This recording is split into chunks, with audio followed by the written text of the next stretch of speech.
pay less attention to the individual, but address the case. All right. Well, that's quite obvious with your first response to the first question. Okay, we'll go to the next question. All right.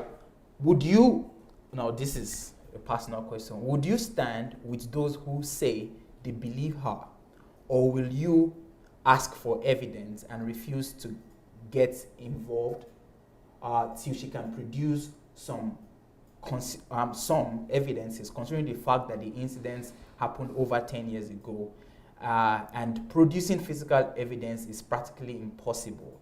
More so, that's speaking of Pastor Biodun Fatoyinbo, has denied ever raping her. Yeah, I already explained what that, okay. I think what happened is this, much not best for process. I think what happened is this, it's just like the scenario that I've painted. What is rape? We must agree that rape is when a woman says, I don't want, and you respect her wish. No means no. That is why I think educating our people and bringing illumination to the society is of the essence here. It's paramount. Because no means no. Even to your own wife, no means no. That is what we must understand. But with the way the things happen, I don't think Fatoyinbo is denying ever having intimacy with them, having sex with them. But what he is denying is rape. And I could understand why he's denying the rape. I understand him why he's denying the rape. Why? Why? He's denying the rape because of the mindset that he has. First of all, he's having the mindset that women will always say no at first. So he's having the mind, and then he's narcissistic. And because he's narcissistic himself and he's a psychopath, and he's a someone of power and of influence, somebody that is used to getting his way in everything. It does to him, your no doesn't mean anything because he doesn't regard her as anything.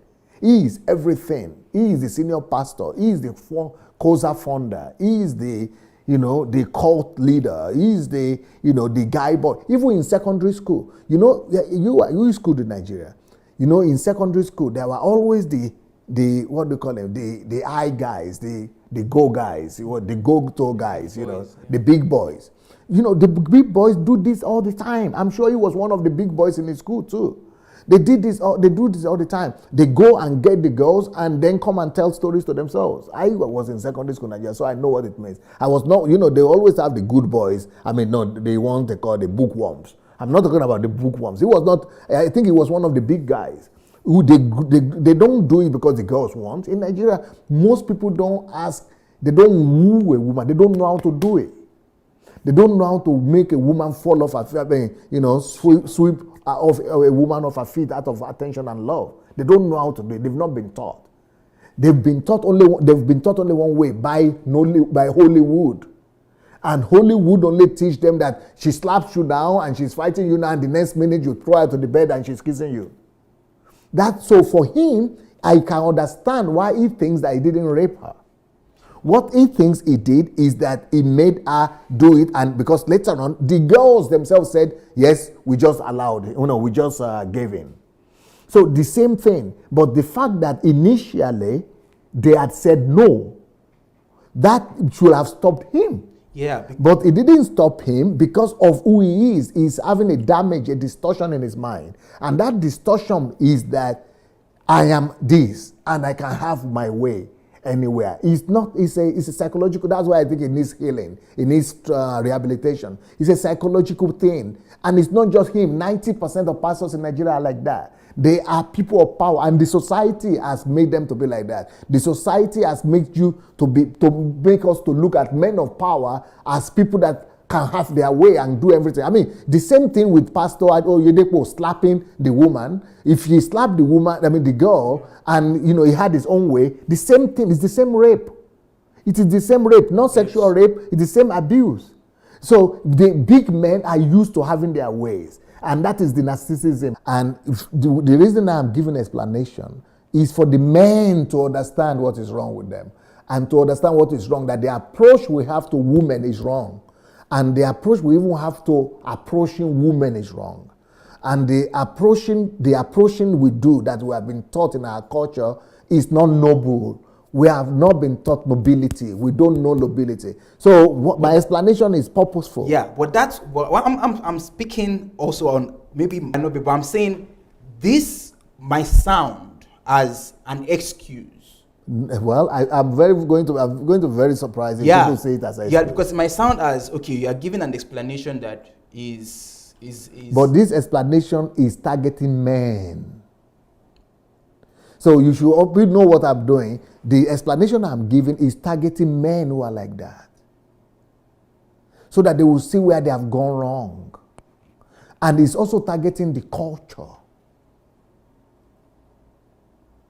which is breeding this kind of boys and men. With him, there is no more excuse. He has to go to court. With him, no more excuse. He has to be punished for what he has done. But I'm going beyond that. But you people want me to focus just on him. He's already done. It's a done deal. His own is clear. You don't get it. I get it. I am targeting the next generation and the people who are even criticizing him now. I'm trying to tell them that they are doing the same thing.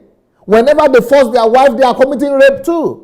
Whenever they force their girlfriend, they are committing rape too. Whenever they disvirgin those girls in secondary school, they are committing rape too. Whenever those big boys in secondary school are making those girls to sleep with them and they are taking, I disvirgin her, I took about it. That is what is going on in Nigeria. Face it.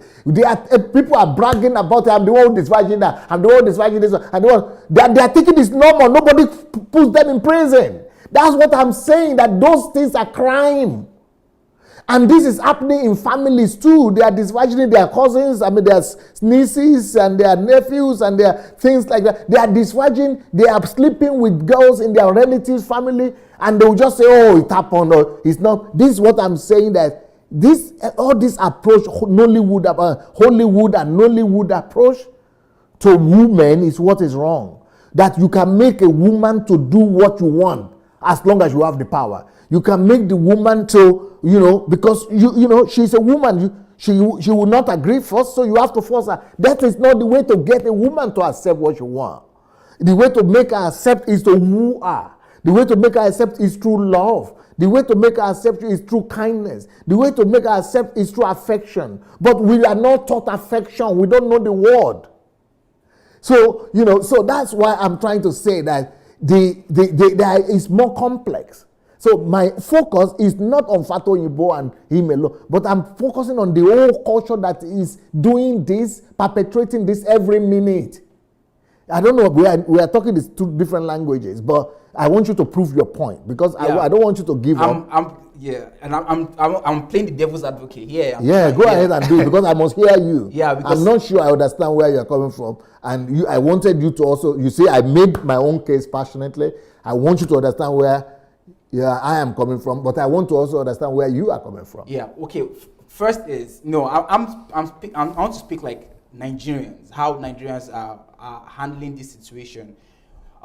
First is rape, and speaking of rape, it is almost like a taboo to talk about in Nigeria. Reason being that if you come out and say you are raped, it's almost like you are dirty. There's nothing good that can come out of you. And more so, if you're raped by someone who is influential, you can't even come out and speak, because nobody's going to believe you. And if no one believes you, what do you have to show for it? Or even if they believe you, the influential people can silence you.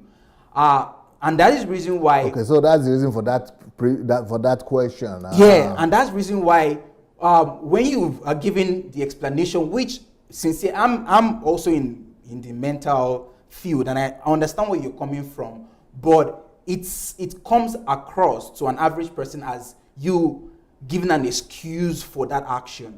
I mean, okay, yes, we understand that men, for example, men are hunters, and men want to woo and pressure, and all of those cultural things you're explaining, they don't get it as you going to the roots, but they get it as you are excusing those people who are perpetrating this evil, and you're not hitting the nail on the head that these people should be sentenced to jail, or like just the same way the National Assembly had a deliberation and they were saying those people should be sentenced to death. That is the kind of response that we want to get as Nigerians. That don't tell us that he has a psychological problem or he has something going wrong in his mind. Tell us that these people are evil, they are bad, and they must go to jail and they must suffer their consequences. I don't know if you understand where I'm coming from. And that's the reason why your response talking about the cultural problem, the societal problem, it's good, it makes a lot of sense, but Nigerians, we don't want to get that. But I'm not saying you should answer like a Nigerian, but I just want you to understand where my question is coming from and how your response might be perceived by an average Nigerian, that you're not taking the side of the victims. And you're not speaking, you're just explaining why men are like that and what is prompting their actions, but you're not coming from the side of the victim saying these people must suffer for their evil acts. That's exactly where I'm coming from. And that's why I asked that question. First of all, I already mentioned about the victim in the beginning. Yeah. And I said that in this country, if you rape anybody, you go to jail for at least 6 years, 8 years, or even 10 years. I said the same thing must happen in Nigeria. But I said that is even small. The society must be enlightened so that there will be such a hatred to it.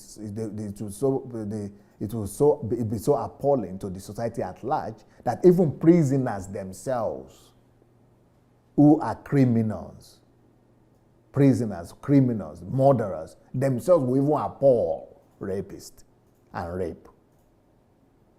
Like the example I gave you in Ukraine. So for me, that is too elementary. It is too elementary to just say, go and kill them, go and put them in jail. That is already in the law. Why should we be beating the dead horse? Be repeating something that is already obvious, that there is already a prison term for them. In Nigeria, even, there is a prison term for it. And more particularly about the awareness. It is the awareness that will stop future occurrence. We just want to focus on the penalty. But that is dealing with consequences. Okay. I don't want to deal with the consequences. I want to deal with the cause. Life is about cause and effect. You got to go back to the cause all the time. Don't just talk about the effect. That is the essence of education I've always been talking about. You question things so that you go to what to do, not who. It is paganism that makes you to always focus on who rather than what. When I spoke about syncretism, I explained the difference. Any society that is built on focusing on who will only be, that's why we're having jungle justice. That's why they will catch a thief that has stolen in church and they will kill him. That is wickedness. It's not bringing solution. It's being wicked. We don't just focus on one criminal. Look at the cause. What led to the crime? What are the environment that are facilitating the crime? Remove the cause. Then there will be no consequences, no effect. So Nigerians want me to be talking about him and this and that. Exactly. No. They're just being sentimental again. I'm not going to respond like that. I know better. I'm not going to allow people who are less informed to sway my own understanding of life that I built for 30 years. The fact that the person is going to be punished is in law court, that is already obvious. Now, but since you now explain your situation, where you are coming from to me, and as a Nigerian, and you have helped me to see the way they are thinking, I think in the light of what you have just explained to me now, we will need to go back to the two previous questions, so that I will be able to answer them the way Nigerian, not the way they want, but I'll be able to give more light to those previous questions. Yeah, and Dr. Sunday, I must say, for maybe we have new people who are watching us who don't know how we have our conversations. There are many things that he's saying that I definitely agree with, but I just having in mind that there are people who are watching us from Nigeria who don't know Dr. Sunday, who don't know me, and they would like to know where Dr. Sunday is coming from, why he's responding in the way he's responding. I thought it was good to kind of trigger you to give that response. Now, the question is, I know you're a proponent of leaving people's personal lives alone, but in this case where criminality is alleged, what should be the stand of Nigerians, especially since she doesn't have any evidence other than her words due to how much time has elapsed since the alleged incident? Okay, when it comes to rape, you don't just say our words. That is also abusive and insulting. You know, her words are real. She is using words to communicate her pain. Now, I'm in court now. I've been in court for a number of years, so I know how court system works. It is not, court system doesn't just go with evidence, like go and do, go and show the blood, go and do test or something. No.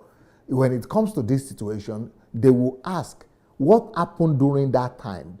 Did she tell anybody, let's say this thing happened 20 years ago. Was there anybody she spoke to in the last 10 years? Or you have immediately the thing happened, or a few years after it happened. So if there are evidences that are people who come and say, yes, he spoke to us, and then the pastor that came out and said, I consulted her, I married them, I know about the rape. That was 10 years ago or something before, or 8 years back. Those are very serious evidences. Those kind of evidences are enough, because she wouldn't have come out 8 years ago to accuse of that when nothing really happened. It is now, if she had just spoken about it last month to you, and then now he's making noise, she didn't speak years back to anybody else, then she could lose the case. But if she had raised the alarm, the family knows, there have been treatments, there have been changes. So those things are things that stand for her to win the case. Great. Yeah, then there's another. Okay, so let's see that question. See your response now is quite different from the previous response. Yeah, because you want me to answer like to answer Nigeria. Yeah, like just that. to help Nigerians so that we also bring them to where we are. So when it comes to criminality, definitely it's no more private life. Mm-hmm. It's already on the public domain. Yeah. So it must be addressed. That's why we're addressing it now. Let's go back to the question again. All right. So when you say she doesn't have evidence, yes, that is what I already said. You already addressed it. Yes. Yes. And that the time has elapsed. But that when it comes to rape, the time doesn't lapse. It's a crime all the time. Yeah, because there are also people who are saying that Amber is 10 years ago, is 15 years ago. Yeah, when it comes to rape, morally you could say that, but legally it's not. Mm-hmm. Yes. All right. So thank you, Dr. Sunday, thank you for indulging me and coming back to these questions. All right, let's go to the next question. Would you stand with those who say they believe her, or will you ask for evidence and refuse to get involved till she can produce some, considering the fact that these incidents happened over 10 years ago and producing physical evidence is practically impossible, more so that he has denied ever raping her? Well, I believe her story. I think if you are a human being and you are a man and even a woman, there is no way somebody could cook up a story so smooth like this. And then the first person, the second person also. I know why the man is denying that he raped her. Because of this, it's a product of his environment. It's because of what he's coming from, where he's coming from, because of the church, evil church doctrines that we have, where we utilize a pastor, where we idolize a pastor, and the culture does the same thing. Those are the things that make him think that he's just having his way. He's just making advances and he's having his way. But really, that is rape because the woman has said no. But is it going to be easy for her to convince the court or not? That's why I say she has evidence. If she has people she spoke to around that time, if she was depressed after that, if she was, all those things she was talking about, I don't think anybody could listen to those two stories and say they cooked it up. It's going to be very difficult. But Of course, that doesn't say it's enough to convince the court, but let's see what the court will say. Nigerians will say that... Yeah, I need to hear what Nigerians think. Yeah, because when you say he's a victim of the culture and of the church system in Nigeria... I don't say it's a victim. I said it's a victim when I was talking first time, but now it's a product. Yeah, sorry for me. So he's a product of the system in the church.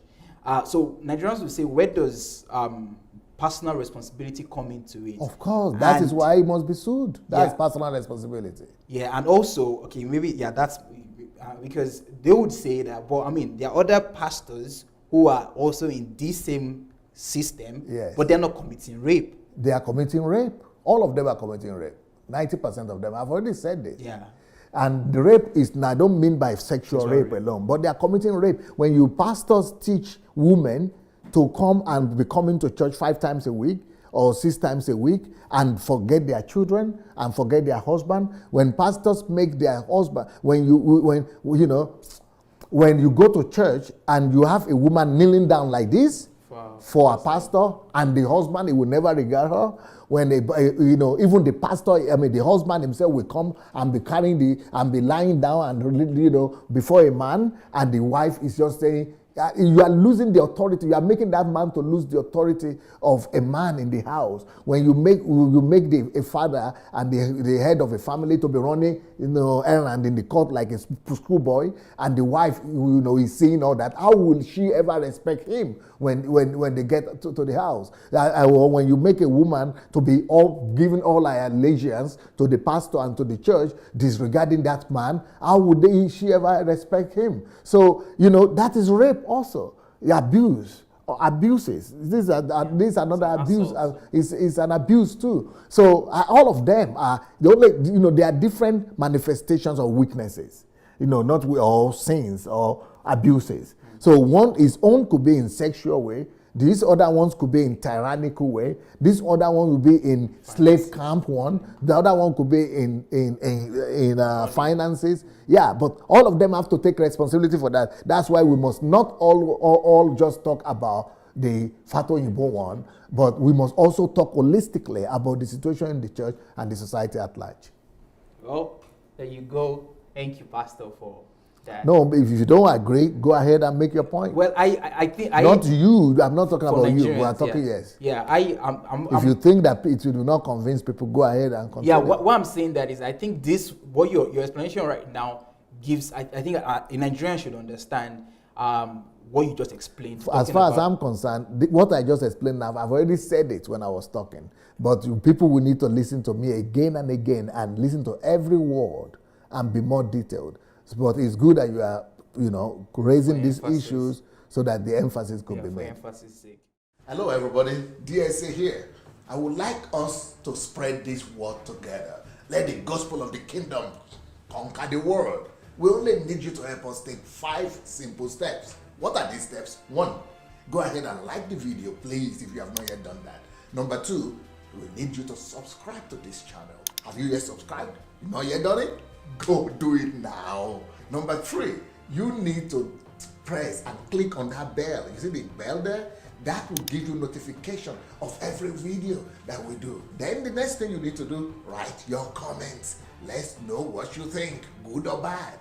And then, of course, you have other platforms like Instagram, like Facebook. Share this video on your other platforms. All right? Let's win the world for Christ. Peace.